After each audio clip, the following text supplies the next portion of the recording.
Dan hari ini pun saya juga masih terus belajar.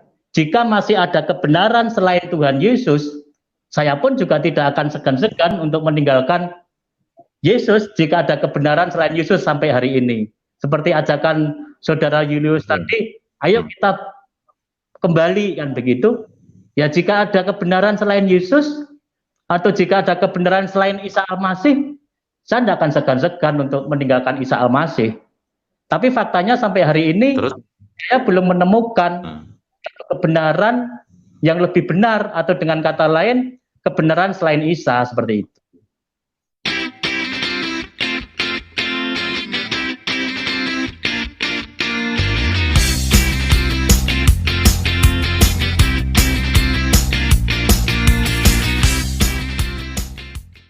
Nur, silakan Pak disampaikan kesaksiannya bagaimana Bapak yang tadinya tidak mengenal Tuhan Yesus, bahkan juga tidak suka dan membenci, bahkan anti kepada Tuhan Yesus, terus kemudian Bapak bisa berubah hati dan pikiran.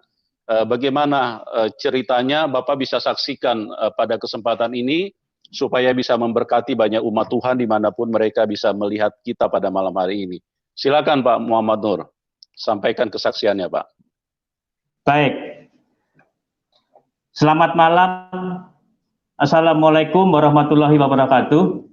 Saudaraku yang dimuliakan oleh Allah, pada malam hari ini saya senang saya bisa ada bersama-sama dengan saudara-saudara semua dalam channel YouTube ini.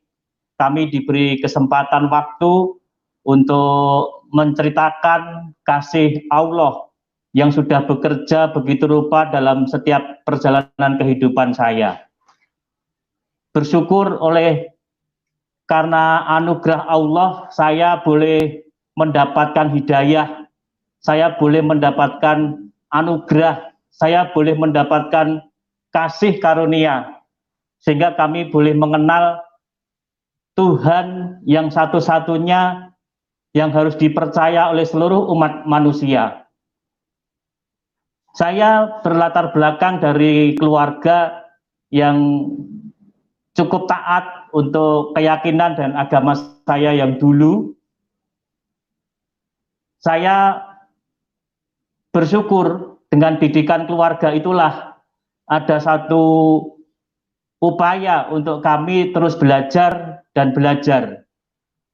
Hanya oleh karena kasih karunia Allah atau hidayah Allah, yang waktu itu sejak kecil setelah saya mulai mengerti dan mengenal kebenaran, saya terus belajar dan belajar dan belajar. Sampai akhirnya saya menemukan sebuah konsep-konsep setiap kelompok-kelompok organisasi yang dalam keyakinan saya yang dulu, terus saya belajari dari setiap masing-masing kelompok itu.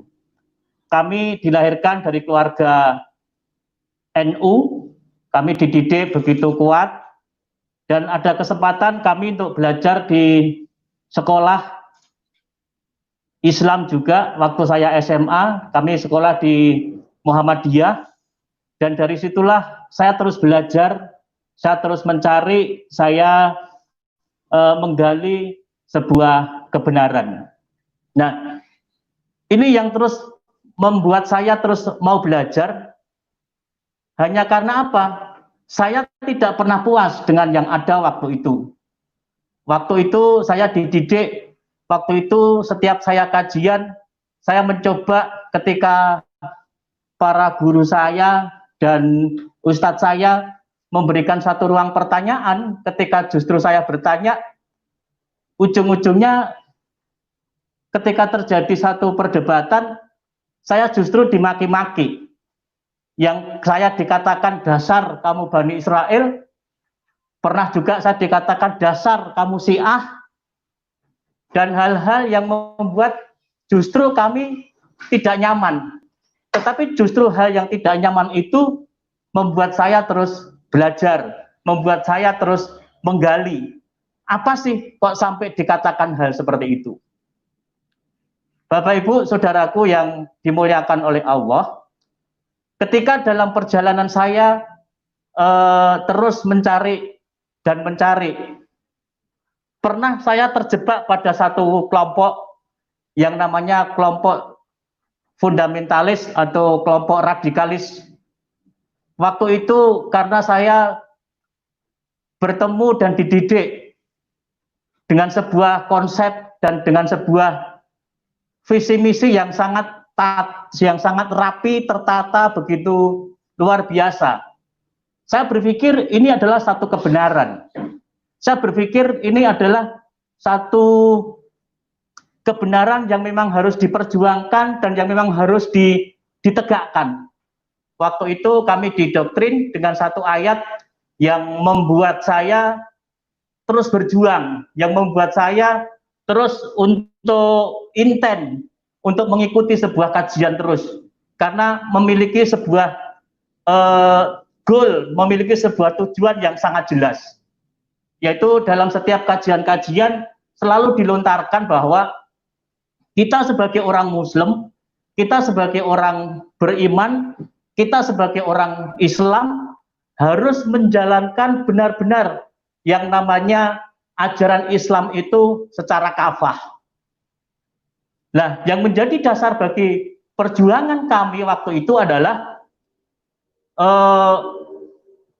terus didengungkan dan terus disampaikan di dalam Quran surat Al-Baqarah ayat yang 208 itu dikatakan, ya ayyuhalladzina amanu dukhulul fissimil kafah. Hai orang-orang yang beriman, masuklah kalian semua ke dalam Islam, ke dalam agama Islam itu dengan secara kafah, secara sempurna. Nah, Islam bisa dilakukan secara kafah, Islam bisa dilakukan secara sempurna ketika Islam itu memenuhi 4 syarat. Yang pertama adalah memiliki sebuah umat. Umat Islam adalah umat yang terbesar di Indonesia. Terus yang kedua, pimpinan. Pimpinan sudah ada pemimpin-pemimpin Islam di Indonesia dan bahkan di dunia. Terus syarat yang ketiga, undang-undang. Undang-undang Islam adalah Quran dan hadis. Dan yang keempat adalah daulah Islamiyah atau yang disebut dengan wilayah. Waktu itu saya tidak mengakui keberadaan NKRI. Bahkan waktu itu saking fanatiknya, karena segala sesuatu yang kami lakukan itu selalu bertentangan dengan pemerintahan. Bahkan selama saya waktu itu tidak pernah mengikuti yang namanya pesta demokrasi. Karena saya merasakan dan saya percaya bahwa itu tidak butuh bagi saya. Nah, waktu itulah saya terus didoktrin begitu rupa, dididik begitu rupa untuk memperjuangkan, untuk bisa menjalankan Islam secara kafah itu. Terus didengungkan, terus berjuang. Dan waktu itu saya dididik haram untuk menjadi pegawai negeri. Haram untuk menjadi pegawai negeri. Nah, disitulah terjadi satu kefanatikan, keradikalisme yang waktu itu saya ikuti. Dan sampai kalau saya dengan yang namanya orang Nasrani, dengan orang Chinese, saya mohon maaf, waktu itu saya sangat benci sekali.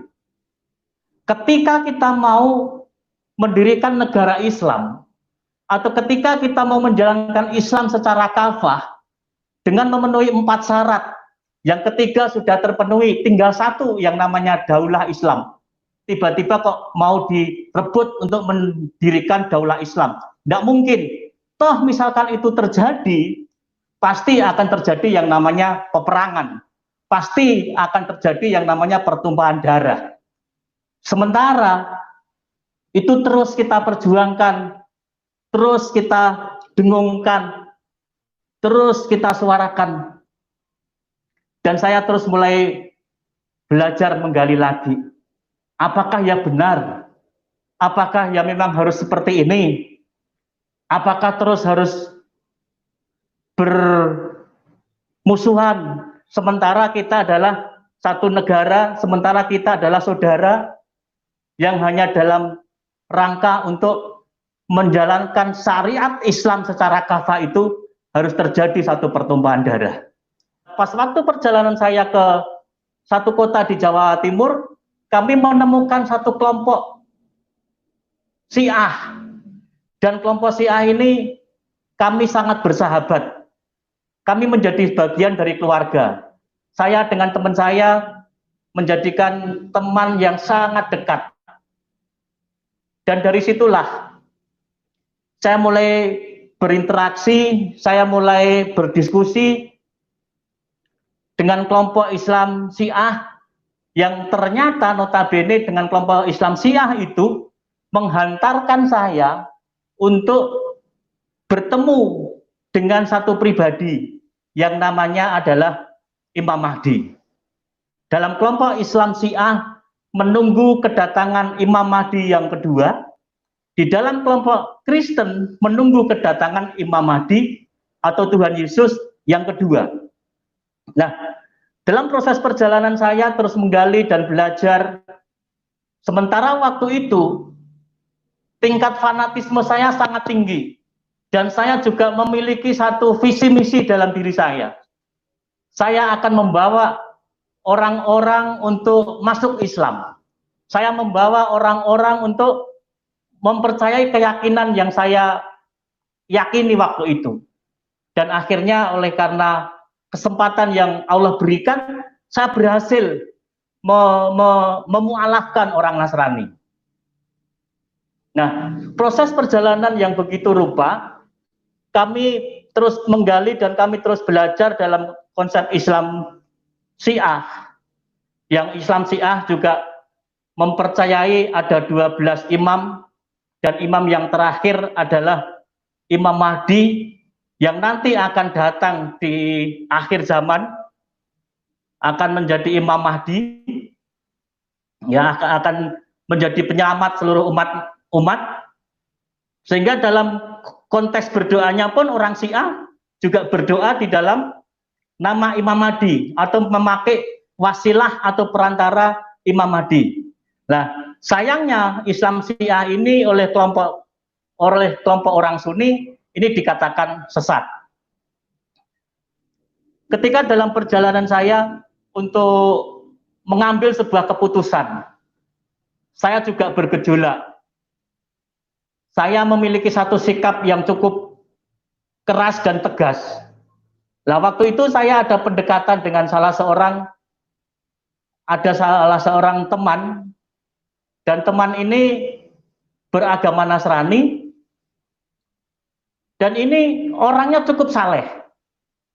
Ini kebetulan jadi teman kuliah saya waktu di kuliah di kampus. Saya diperhatikan oleh teman saya juga memperhatikan teman saya. Kalau boleh juga saya sebutkan, teman saya ini adalah orang Manado. Dia Kristen, tetapi dia tidak makan daging babi. Dia tidak minum minuman keras. Dia juga tidak berjudi. Bahkan dia tidak makan yang namanya udang, tidak makan yang namanya lele. Bahkan minum kopi pun tidak. Nah, waktu itu saya merasa, orang ini sangat saleh sekali.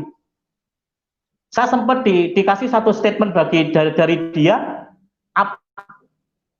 apa yang kamu makan, belum tentu saya makan. Tetapi apa yang saya makan, pasti kamu makan. Nah, dari situ saya kalah telak dalam rangka untuk membawa satu misi tentang kesolehan. Bahwa saya kalah kesolehan saya dengan teman saya yang Nasrani orang Advent waktu itu, saya tidak tahu, ternyata di dalam kekristenan waktu itu ada beda-beda kelompok juga. Nah, salah satunya adalah orang Advent, teman saya ini, saya mengatakan sangat saleh. Pas waktu siang hari, setelah kelas selesai, kita makan bersama. Nah, dari situlah terus kita saling memperhatikan. Dan dari situlah terus kita saling berbagi. Teman saya yang Advent tidak merokok, saya juga tidak merokok. Saya tidak suka minum minuman keras, saya juga tidak pernah minum minuman keras. Dan akhirnya terjadi satu persahabatan yang sangat baik. Nah, dari persahabatan yang baik inilah dia punya satu teman gadis, akhirnya dikenalkan dengan saya. Nah, ketika saya dikenalkan, misi saya berjalan. Saya harus bisa mengislamkan orang Nasrani. Dalam berjalannya waktu, saya bisa memenangkan orang Nasrani Advent ini akhirnya mau masuk Islam. Menang. Nah, saya pikir saya terus selamanya menang. Tapi ternyata justru saya harus bertekuk lutut di kaki Yesus. Nah, ketika saya bisa memenangkan seorang gadis ini menjadi Muslim atau beragama Islam, akhirnya saya nikah. Saya nikahi menjadi pasangan suami istri, dan saya tinggal di salah satu masjid, dan saya menjadi pengurus masjid, saya menjadi imam masjid, dan saya memimpin setiap kegiatan-kegiatan ritual kajian dan juga jadi imam masjid terus untuk membina kerohanian umat. Tapi dengan berjalannya waktu, yang saya tinggal di tempat yang suci, yang saya tinggal di tempat yang kudus, karena Bapak Ibu Saudara tahu ketika ada setiap masjid kan ada istilah batas sucinya. Nah, di tempat itulah saya terus berdoa, saya terus mengembangkan kapasitas diri saya bersama Allah, supaya saya benar-benar memahami dan mengerti apa maksud dan rencana kehendak Allah dalam hidup saya. Ketika saya tinggal di tempat yang kudus, ketika saya tinggal di tempat yang suci, saya berpikir saya ini adalah orang yang paling benar dan orang yang paling suci. Tapi ternyata justru ketika saya tinggal di tempat itu, tidak ada kedamaian dalam hidup saya. Saya terus belajar dan saya terus menggali, saya terus belajar apa yang ada di dalam kitab suci Quran, dan saya terus belajar juga membandingkan antara kitab suci Injil dan kitab suci Al-Quran. Karena gadis yang waktu itu saya menangkan jadi Muslim, dia punya Alkitab, dan itu yang menjadi bahan bagi saya untuk belajar. Nah, dalam perjalanan waktu yang juga cukup panjang, kurang lebih 4 tahun, saya menggali, saya membandingkan, saya menggali, saya membandingkan antara saya harus mengikuti tetap pada konsep yang lama atau saya harus hijrah untuk mengambil sebuah keputusan untuk percaya Isa atau Yesus itu sebagai Tuhan dan Juru Selamat. Menjadi satu pergolakan yang sangat dalam perjalanan hidup saya. Hati saya sangat galau, hati saya sangat kacau, karena untuk mengambil sebuah keputusan yang notabene adalah semua sama-sama benar menurut saya waktu itu, dan patut untuk diperjuangkan, dan patut untuk digali, dan patut untuk disuarakan. Saya terus membaca Quran, surat Al-Fatihah ketika saya sholat, karena di situ ayat itu menunjukkan ihdinas siratal mustaqim, atau kalau saya baca dari awal, Bismillahirrahmanirrahim, Alhamdulillahirabbil alamin, Ar-Rahmanirrahim, Maliki yaumiddin, Iyyaka na'budu wa iyyaka nasta'in, ihdinas siratal mustaqim, siratal ladzina an'amta 'alaihim, ghairil maghdubi 'alaihim waladdallin. Nah, di ayat itu yang menunjukkan Tuhan, tunjukkanlah kami ke jalan yang lurus. Ayat itu begitu hidup, ayat itu terus terngiang-ngiang dalam batin saya. Tuhan, tunjukkanlah kami jalan yang lurus. Sebelumnya saya tidak pernah berpikir jalan yang lurus itu apa, jalan yang lurus itu siapa, jalan yang lurus itu bagaimana. Tapi ketika pergolakan saya untuk menentukan sebuah pilihan itu tadi selalu muncul. bertanya, jalan yang lurus itu apa? Jalan yang lurus itu siapa? Ketika saya bertanya dengan para teman-teman sahabat saya dan juga para guru saya, ihdinas siratal mustaqim itu apa? Dijawab dengan sebuah penafsiran. Ada yang menafsirkan siratal mustaqim itu seperti rambut yang dibelah menjadi 7. Dan itu menjadi jembatan untuk menyeberang seluruh umat manusia. Tapi ada juga yang mengatakan, menafsirkan siratal mustaqim itu adalah jalan yang lurus, yang tidak berbelok-belok, yang tidak berbelok ke kanan, tidak berbelok ke kiri, lurus. Yang itu akan menghantarkan kita untuk bisa masuk ke surga. Tapi ada juga yang mengatakan bahwa siratal mustaqim itu adalah Quran dan hadis. Nah, setelah saya terus bertanya kepada rekan-rekan, kadang bisa 10 orang yang saya tanya, 10 jawaban yang berbeda. Kita tanyakan kepada 5 orang yang berbeda, juga 5 jawaban yang berbeda.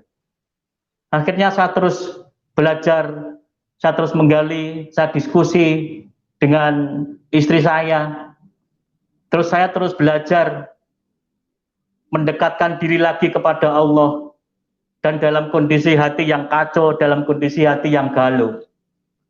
Akhirnya saya terus buka Quran, saya belajar untuk mengulang kembali apa itu siratal mustaqim, siapa itu siratal mustaqim. Tapi ternyata pelan-pelan ketika saya membuka satu ayat berikutnya di dalam Quran, dikatakan, "Wattabi'uni hadza siratal mustaqim." Maka dari itu janganlah engkau ragu. Aku inilah jalan yang lurus. Kata Isa. Nah, ternyata saya menemukan bukan dari kata orang, bukan dari kata pendapat orang atau penafsiran orang, tetapi justru dari apa kata Quran itu sendiri. Ihdinas siratal mustaqim atau yang disebut dengan jalan yang lurus itu adalah Isa Al-Masih itu sendiri. Terus akhirnya saya tidak puas dengan itu, saya bolak-balik lagi, saya menggali lagi. Kok Quran bisa bicara seperti ini ya? Kok Quran bisa menginformasikan seperti ini ya? Kok justru ternyata Quran menjawab bahwa siratal mustaqim itu adalah Isa Al-Masih. Saya mulai gali, siapa sih Isa Al-Masih? Saya mulai lagi gali Quran, pelajari lagi, buka pelan-pelan. Nah, saya menemukan ada satu ayat di dalam Quran surat Al-Imran ayat yang ke-45. Dikatakan bahwa Isa Al-Masih itu adalah kalimatullah. Isa Al-Masih itu adalah Rahullah. Dan Isa Al-Masih itu adalah manusia yang terkemuka di dunia dan di akhirat. Isa bin Maryam wajihan fid dunya wal akhirah. Isa putra Maryam yang keberadaannya dari kalimat Tullah dikandung oleh perawan Maryam selama 9 bulan lebihnya 10 hari, lahirlah Isa Al-Masih. Dan Isa Al-Masih punya kuasa besar di bumi dan di surga. Wow, dari ayat ini mendukung saya, meneguhkan saya. Benar, berarti siratal mustaqim itu adalah Isa Al-Masih. Karena sudah ada 2 ayat. Saya masih belum percaya, karena baru 2 ayat. Saya mulai menggali lagi, saya mulai terus gali dan saya terus pelajari. Kenapa Isa Al-Masih sampai punya kuasa besar di bumi dan di surga? Kenapa Isa Al-Masih sampai dikatakan manusia yang suci, yang terkemuka di bumi dan di surga? Karena Isa Al-Masih itu adalah Roh Allah. Karena Isa Al-Masih itu adalah kalimatullah. Dalam Quran Surat Al-Anbiya ayat yang 91 dikatakan, Roh Allah ditiupkan ke dalam rahim Maryam. Isa bin Maryam. Isa adalah roh Allah. Dan kita dibukakan lagi, sudah 3-4 ayat. Isa Al-Masih punya kuasa besar di bumi dan di surga. Bagaimana dan kayak apa karya atau pekerjaan yang Isa Al-Masih lakukan? Di Quran surat Al-Imran ayat 49 dikatakan, Isa Al-Masih punya kuasa. Yang pertama, mencelekkan orang buta yang sejak lahir. Yang kedua, menghidupkan orang mati. Yang ketiga, menyembuhkan orang sakit kusta. Yang keempat, Isa Al-Masih tahu apa yang kita makan dan apa yang kita simpan. Dan Isa Al-Masih juga bisa menciptakan burung dari tanah liat. Nah, dari situlah beberapa ayat Al-Quran yang meneguhkan, beberapa ayat Al-Quran yang memberikan satu kekuatan bagi saya. Dan tidak ada alasan untuk tidak mengikut Isa, tidak ada alasan untuk percaya kepada Isa Al-Masih. Akhirnya saya memutuskan diri untuk percaya kepada Isa Al-Masih yang sebagai Tuhan dan Juru Selamat. Kenapa Isa Al-Masih sebagai Tuhan dan Juru Selamat? Karena hanya Tuhan yang bisa menciptakan. Dan di dalam ayat Quran pun menginformasikan hanya Isa Al-Masih yang bisa mencipta. Karena apa?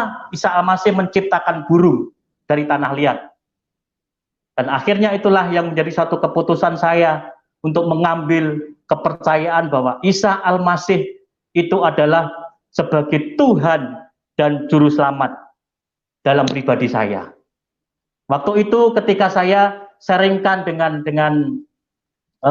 istri saya mau percaya Yesus. Istri saya mengatakan, jangan gara-gara karena saya percaya Yesus. Enggak, karena saya sudah menemukan, karena saya sudah menggali, dan akhirnya saya ketemukan bahwa hanya Isa Al-Masih, hanya Yesus yang disebut di dalam kitab suci, Injil, yang menjadi jalan kebenaran dan hidup bagi seluruh umat manusia manakala ingin datang dan masuk ke surga bersama Bapa. Itu yang akhirnya kami mengambil keputusan. Saudaraku yang dimuliakan oleh Allah dan yang juga dirahmati Allah, ternyata ketika mengambil sebuah keputusan untuk mengikut dan percaya kepada Tuhan Yesus sebagai Tuhan dan Juru Selamat, tidak enak saudara. Tuhan Yesus itu enak. Saya pikir ikut Tuhan Yesus itu semua serba tercukupi. Saya pikir ikut Tuhan Yesus itu semua serba wah. Tapi ternyata enggak. Ikut Yesus itu adalah sebuah proses. Tapi saya merasakan satu proses bersama Tuhan itu enak. Kalau boleh saya katakan, ikut Tuhan itu ngeri-ngeri sedep. Atau dengan kata lain, dak dikduk set, ndak der saudara. Dak dikduk set, karena pertolongan Tuhan itu tepat pada waktunya. Nah, ketika saya memproklamirkan diri, ketika saya menyampaikan iman kepercayaan yang saya percayai dan yang saya temukan waktu itu, saya sampaikan kepada keluarga saya ditolak. Ketika saya sampaikan kepada teman sahabat saya dimusuhi. Ketika saya sampaikan dengan komunitas saya dikatakan, kamu sudah sesat, kamu sudah murtad, kamu sudah kafir. Dan akhirnya kami close, tidak punya hubungan dengan saudara-saudara saya. Akhirnya saya mengambil sebuah keputusan untuk bertapa, untuk kami mau dipersiapkan Tuhan untuk menjadi alat kemuliaannya, dipersiapkan untuk menjadi pelayan Tuhan, karena saya membalas cinta kasih Allah yang mana Yesus atau Isa Al-Masih itu sudah mati untuk saya, maka saya pun memenuhi panggilan Tuhan itu, maka saya pun juga harus mati untuk saudara-saudara di luar sana, untuk saudara-saudara saya yang belum mengenal Yesus Kristus sebagai Tuhan dan Juru Selamat. Tapi bersyukur oleh karena rahmat, anugerah, dan hidayah Allah yang bekerja dalam diri saya, dan saya terus berdoa untuk keluarga saya berdoa untuk keluarga besar saya, dan saya mengimani dari keyakinan yang saya pegang setelah saya menjadikan Injil itu sebagai pegangan hidup saya, dan saya terus berdoa, saya mengimani, meyakini bahwa satu orang anggota keluarga bertobat akan menyusul satu persatu seluruh anggota keluarga itu percaya Yesus. Dan bersyukur oleh anugerah Tuhan, ibu saya dulu yang juga tidak sepaham dengan saya, juga tidak mau terima saya, akhirnya juga terima Yesus. Kakak saya yang dulu sempat mau membunuh saya, juga akhirnya terima Yesus. Dan ketiga anaknya sekolah teologi. Itu semua adalah karena anugerah Tuhan. Karena roh Tuhan yang bekerja di dalam kehidupan atau di dalam roh setiap orang percaya. Dan ketika waktu itu, saudaraku, saya harus hijrah meninggalkan tempat di mana saya waktu itu tidak diterima. Saya bertapa selama 4 tahun di salah satu sekolah tinggi teologi di Jawa Tengah. Selama 4 tahun disitulah saya dipersiapkan untuk menjadi hamba Tuhan. Saya dipersiapkan untuk menjadi alat kemuliaannya Tuhan. Ternyata di sekolah itu pun tidak seperti yang saya bayangkan. Selama 4 tahun, banyak hal yang saya dapatkan di dalam sekolah itu. Saya pikir di kampus sekolah hamba-hamba Tuhan itu semua baik, tapi ternyata tidak. Tetapi saya sangat bersyukur. Di tempat itu juga saya mendapatkan sebuah visi. Di tempat itu juga saya mendapatkan mandat dari Tuhan. Apa yang harus saya kerjakan? Apa yang harus saya lakukan? Selama 4 tahun kami sekolah, kami dipersiapkan 4 kali juga saya harus sempat mau keluar karena tidak kuat untuk menjalani sebuah proses. Tetapi oleh karena anugerah Tuhan, kami bisa menyelesaikan. Kami bisa menyelesaikan. Semua adalah oleh karena anugerah Tuhan. Dan akhirnya setelah saya selesai pendidikan saya masuk di dalam pelayanan, saya masuk dalam penggembalaan di salah satu kota di Jawa Tengah. 10 tahun kami di penggembalaan. Akhirnya Tuhan ingatkan pada visi saya mula-mula yang kami dapatkan di kampus itu. Apa visi itu, Bapak Ibu Saudara yang kami muliakan? Yang pertama adalah mengkristenkan orang Kristen kembali. Dan yang kedua adalah membawa kabar keselamatan khusus kepada orang-orang Muslim. Sampai akhirnya apa? Setiap lutut akan bertelut dan setiap lidah mengaku bahwa Yesus Kristus itu adalah Tuhan dan Juru Selamat. Akhirnya kami melepaskan penggembalaan saya masuk dalam ladang misi yang khusus, yang kembali kami diingatkan pada visi saya, yaitu untuk menyampaikan dan membawa kabar keselamatan kepada rekan-rekan yang belum mengenal Yesus Kristus sebagai Tuhan dan Juru Selamat. Harapan saya, setiap umat manusia percaya dan mengaku bahwa Yesus itu adalah Tuhan dan Juru Selamat.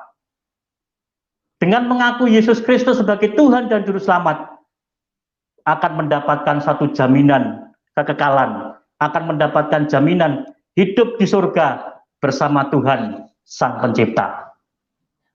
Mungkin itu yang bisa saya sampaikan dalam perjalanan saya untuk menemukan sebuah kebenaran di dalam Isa Al-Masih atau Tuhan Yesus Kristus. Terima kasih.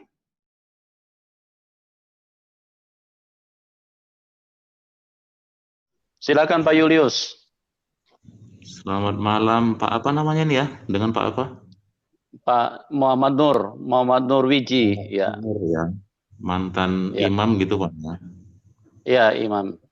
Bapak Pak Julius Muslim apa Kristen, Pak? Saya Muslim Pak, Muslim. Oke, Pak. Silakan Pak bertanya, Pak. Ya, terima kasih atas waktunya. Nah, dengan kesempatan ini kesempatan yang baik ya untuk berdialog ya, karena di Al-Quran juga disampaikan boleh berdialog kepada ahli kitab, tapi dengan cara yang baik seperti itu ya. Iya, Iya, benar. setuju Pada Pak. kesempatan ini tidak ada salahnya juga ya kalau misalnya saya mengajak kembali Pak Nur tadi ya, Pak Nur Iya. untuk kembali ke Islam. Dan juga kalau bisa Pak Manubulu juga pindah ke Islam kan nggak apa-apa juga saya ajak. Yang penting caranya baik gitu kan. Ya, kalau ya, Saya tanya dua ini aja ke Bapak. Dua alasan yang berdasarkan Al-Quran yang menyebabkan Iya. Bapak pindah, itu aja Pak. Silakan. Oke, baik. Yang menjadi satu alasan saya untuk mengikuti dan percaya kepada Isa Al-Masih sebagai Tuhan dan Juru Selamat adalah, ya, Isa Al-Masih itu adalah satu pribadi yang punya kuasa besar di bumi dan di surga. Dan itu tidak ada tandingannya. Terus yang kedua, bahwa Isa Al-Masih itu dia punya kuasa dan bertanggung jawab bagi setiap orang yang percaya kepadanya. Karena Isa Al-Masih itu adalah kalimat Allah dan roh Allah itu sendiri. Dan hari ini pun saya juga masih terus belajar. Jika masih ada kebenaran selain Tuhan Yesus, saya pun juga tidak akan segan-segan untuk meninggalkan Yesus jika ada kebenaran selain Yesus sampai hari ini. Seperti ajakan Saudara Julius tadi, ayo kita kembali, kan begitu. Ya, jika ada kebenaran selain Yesus atau jika ada kebenaran selain Isa Al-Masih, saya tidak akan segan-segan untuk meninggalkan Isa Al-Masih. Tapi faktanya sampai hari ini saya belum menemukan kebenaran yang lebih benar, atau dengan kata lain kebenaran selain Isa, seperti itu. Karena menerima itu jelas itu dan Juru Selamat itu adalah satu hidayah, satu anugerah, dan itu tidak bisa ditiru. Kalau saya boleh minta, atau kalau saya boleh meminta, biarlah hidayah itu berlaku para pemimpin-pemimpin yang besar, sehingga saya lebih mudah mengikuti daripada saya harus lebih dulu. Karena apa? Ketika seorang pemimpin besar yang sudah mendapat hidayah itu, umatnya akan lebih mudah untuk menerima. Tapi ternyata untuk menerima Isa Al-Masih sebagai Tuhan dan Juru Selamat itu adalah satu anugerah. Dan anugerah itu justru tidak berlaku lebih dulu kepada orang-orang para pemimpin-pemimpin besar, justru pada orang-orang yang mungkin tidak terpelajar, tidak terhitungkan, ya termasuk saya ini. Saya alhamdulillah mendapat hidayah, dan saya meresponi hidayah itu karena saya bisa menerima Isa Al-Masih sebagai Tuhan dan Juru Selamat. Itu pun bukan satu perjalanan yang sangat pendek. Saya juga menggali, saya juga belajar, sampai akhirnya pada titik tertentu saya ambil keputusan, ya, saya percaya kepada Isa Al-Masih sebagai Tuhan dan Juru Selamat. Begitu Pak Julius. Iya Pak Nur, saya memang tidak akan mendebat Bapak secara keras ya, saya cuma secara garis besar aja. Iya.